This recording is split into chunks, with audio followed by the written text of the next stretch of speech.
शरद पूर्णिमा को कोजागर पूर्णिमा, रास पूर्णिमा, कौमुदी व्रत के नाम से भी जाना जाता है। अश्विन मास के शुक्ल पक्ष की पूर्णिमा को शरद पूर्णिमा कहा जाता है। हिंदू धर्म में इसका खास महत्व बताया गया है। कहते हैं इस दिन चंद्रमा की किरणों में अमृत भर जाता है और ये किरणें हमारे लिए बहुत लाभदायक होती हैं।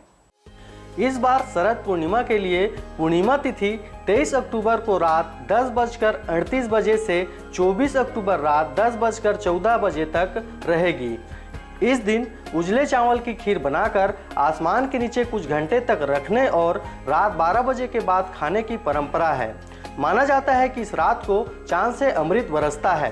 दरअसल पौराणिक मान्यताओं के मुताबिक मां लक्ष्मी का जन्म भी इसी दिन हुआ था। साथ ही भगवान कृष्ण ने गोपियों संग वृंदावन के विधिवन में इसी दिन रास रचाया था। शरद पूर्णिमा का हिंदू धर्म में विशेष महत्व माना जाता है।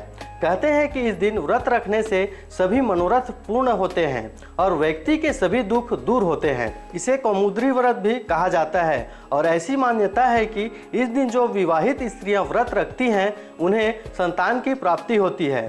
जो माताएं अपने बच्चों के लिए व्रत रखती हैं तो उनके संतान की आयु लंबी होती है। अगर कुंवारी कन्याएं ये व्रत रखती हैं तो उन्हें सुयोग्य और उत्तम वर की प्राप्ति होती है। शरद पूर्णिमा के दिन चांद अन्य दिन के मुकाबले सबसे चमकीला होता है।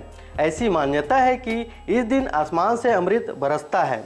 चंद्रमा की किरणों में इस दिन तेज बहुत होता है, जिससे आपकी आध्यात्मिक शारीरिक शक्तियों का विकास होता है। साथ ही इन किरणों में इस दिन असाध्य रोगों को दूर करने की क्षमता होती है। मुंगेली से कैलाश कुमार की रिपोर्ट, RJ रमझाझर।